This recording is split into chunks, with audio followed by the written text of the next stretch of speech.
We are in the dawn of a new era. We thought we were alone. Rangers, the last survivors. But as the skies clear and the radiation fades, we're picking up more distant signals. And I'll be honest, what I'm hearing out there scares the living shit out of me. Don't listen to that murderer, you fool!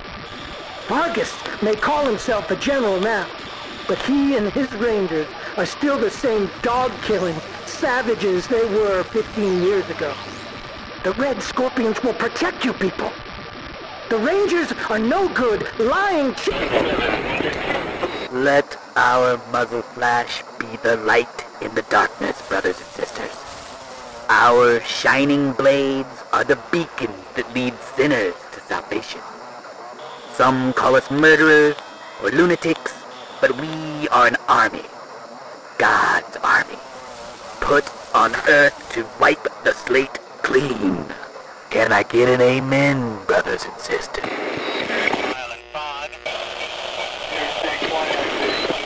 Matthias is your savior. He will make you into a perfect union of man and machine. A race of synthetic warriors who will destroy those butchers in Arizona and bring our clean and perfect future to all corners of the world.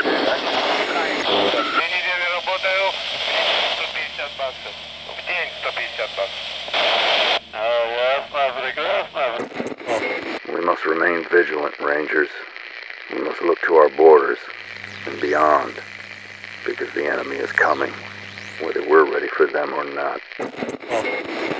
Ranger Citadel, this is Ag Center. Come in. We're under attack. It's the plants. Please come in. Ag Center, this is Citadel Base. Please state your situation. Over. Oh, thank God. Please, please hurry. The plants are attacking. They're killing us. Oh, God. The door. They're breaking down the fucking door. Ranger Team Echo 1, we have a distress call from the Ag Center. They're reporting unusual plant activity with casualties. Time to earn your pay, cupcakes. Hello Wasteland 2 backers. My name is Chris Keenan. I'm the producer here at In Exile. This is our first early gameplay video and we're pretty happy to show off our progress so far. So before we get too far into the Agricultural Center, I'll explain some of the major UI elements. On the upper left you'll see the party list, which is led by my 2-year-old son. A major feature you'll hear a lot of us talking about is player customization, which means that I had to import a picture of him when he was sick a few months back. We'll also have a bunch of in-game portraits that you can choose from if you don't want to import one. Finally, rounding out the list, we have our resident dog designer, Chewy.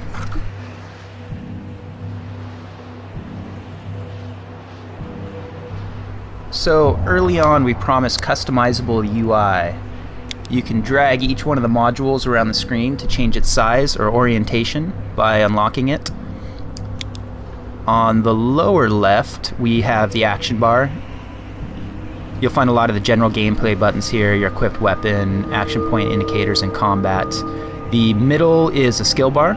There's over 30 skills in the game, and you can put your 6 most used per character in each one of these slots.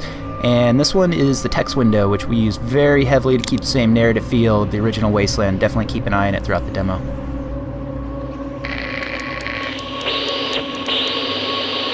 Ag Center, this is Citadel Base. Be advised. Ranger Team Echo 1 is on site and approaching your position. Help is on the way.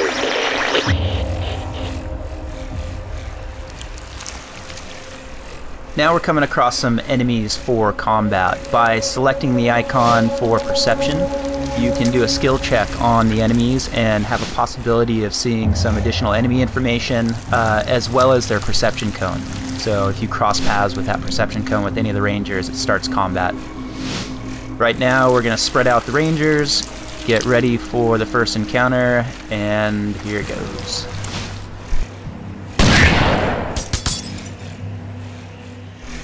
So now that combat has started, we go into a turn-based mode. The rule set is built on the original Wasteland and Mercenary Spies and Private Eyes with some tweaks to it. So we use things like distance-based modifiers for a chance to hit, including higher % chance as enemies get closer to you. Enemy size and speeds also affect your chance to hit. Larger enemies are much easier to hit than smaller guys or very quick enemies. As well, we tack on friendly fire too, so you really have to pay attention to where your team is standing within combat and use strategy to move around them. Another thing that we're doing is making sure that sounds are also alerting enemies. So if you fire a shot somewhere outside of the range of enemies, they don't care. If you're close to them, then they might actually go to alert the sound and see if they can figure out who shot it. So we do have a hex-based system as well. You can see here that one of the player customization options is we default it off, but if you want to play with the hex grid on, you are more than welcome to do so.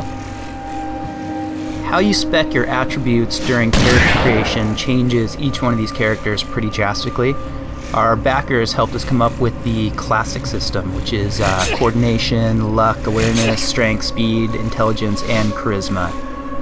Coordination in combat gives you additional action points, basically meaning that you're more efficient with each of your actions. Awareness increases your initiative, generally gives you a few more turns than any one combat encounter. Strength gives you a higher maximum constitution and melee damage. Constitution is our version of hit points. And speed will increase your movement in combat. So between the trade-offs of where you put the points in each one of those different attributes can give you a pretty vastly different character for combat. As you might have noticed by now, we're using a two-stage fog of war system. The first layer is areas that you haven't yet explored, and the second one is what you have explored but is just outside of your current perception radius. And now we're going to show an ambush maneuver. You can select multiple rangers and have them fire on an enemy at once to start combat. You don't have to select just a single type.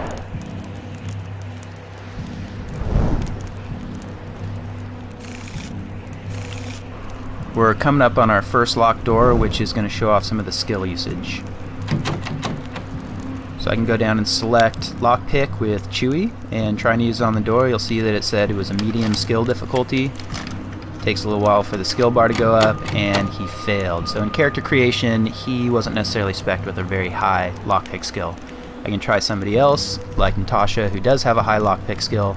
Hers said simple, which makes it a lot easier for her to open these doors. As you progress through the game, the difficulty of the obstacles will continue to get harder, and the more that you use each one of your skills, the better that those skills will get. So here we had a different guy. Chewy is the safecracker, so he went in, was able to open it up. We got a canteen, now we're moving out.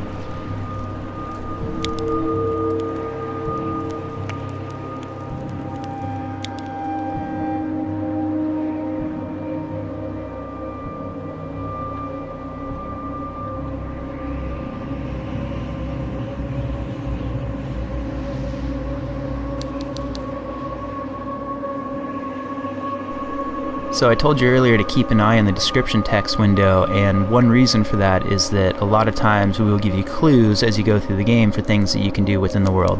This one here says the ramshackle gate looks ready to collapse under the slightest encouragement, so that gives me a hint.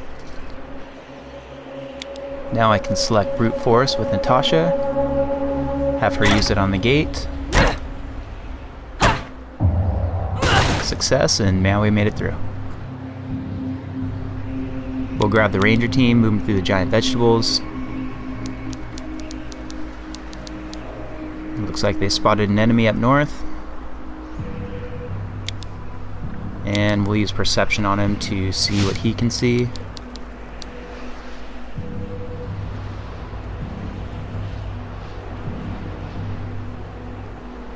So this looks like a good opportunity to take somebody, bring him around to a cover point, and see if we can flank him from behind with the other team.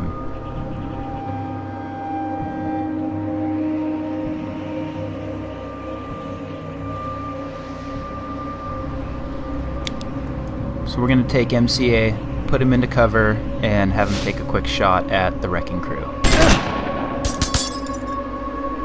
The wrecking crew guy goes to cover. So cover plays a pretty big part in the game. When you are in cover, anybody shooting at you has a penalty to their chance to hit. So you can see by the other guys flanking from behind, they're getting a much higher chance to hit with equivalent weapons than MCA is in cover. And they took him out.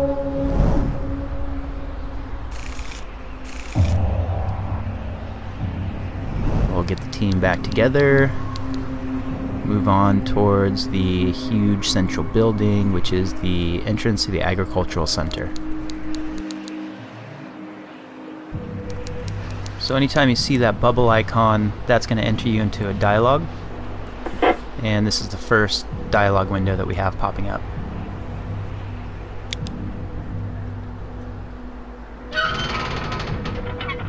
Looks like she let us in. The Rangers are going to make their way into the central complex.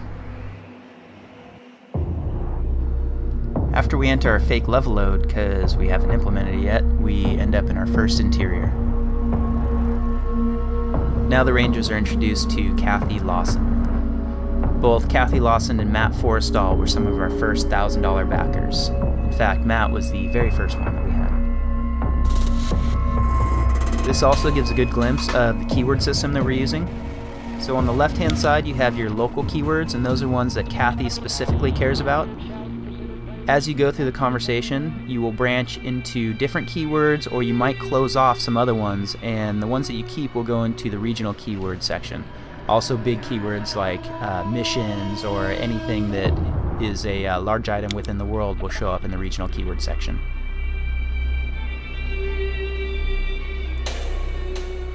Anything on the right hand side, most people on the map will have some sort of response or reactivity to.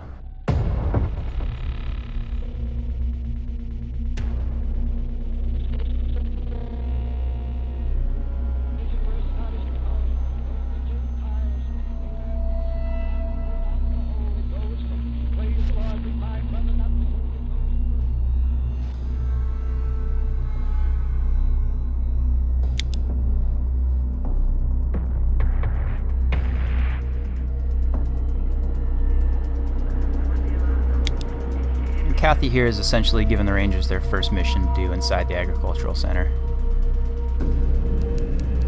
And they make their way over to Matt Forrestal.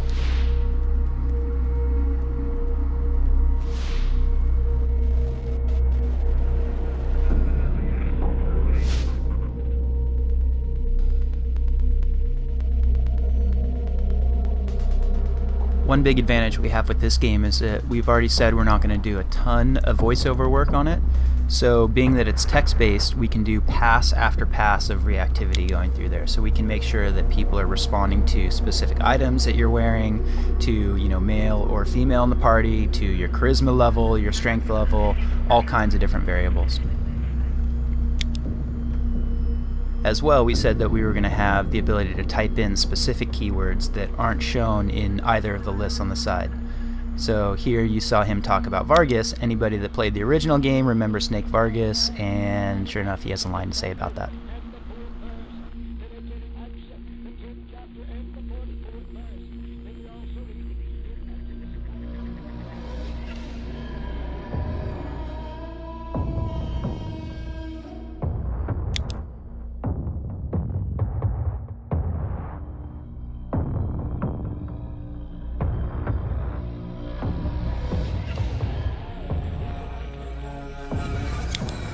We'll go ahead and finish up the conversation with Matt, and it looks like he's pretty happy with how it went.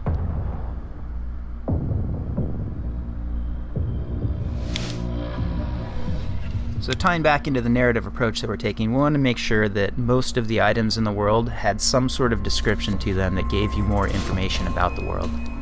So you'll see that the player chose perception, looked around, anything that highlighted is something that has some sort of descriptive text to it, if you pass the skill check.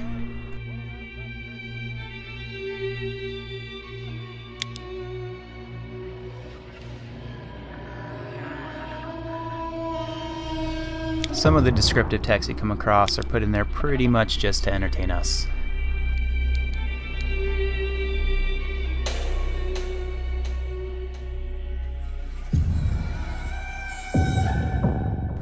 When we originally started the project, we thought we were going to leave a static isometric camera And the main reason for that was due to the art production. We didn't know if we were going to have enough time to be able to prop out all corners of the world, and our artists so far have done a fantastic job with help from the community, so we are able to actually move the camera around and allow you to control the direction of the camera.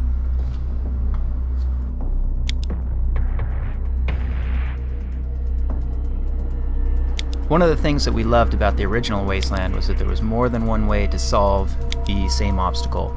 You could use strength on a door to break it down, you can use an RPG to blow it up, you could use demolitions on the door, you could pick it, and we want to make sure that we're keeping the same thing for this game. So lockpick isn't going to be the solution for every single door that you find. This one here, brute force works, later on maybe demolitions will.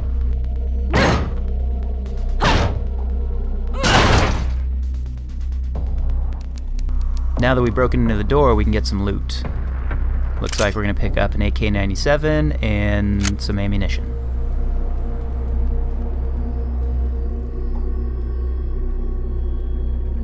Now we'll grab the rest of the team and continue exploring the halls of the Agricultural Center.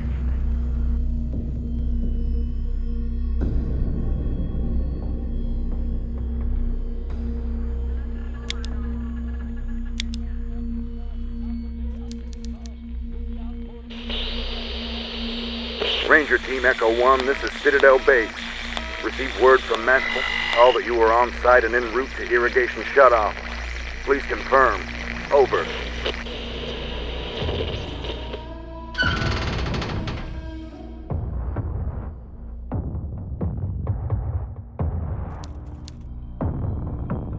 Here's a door that the Rangers probably should be using alarm disarm on, and when they don't, bad shit happens.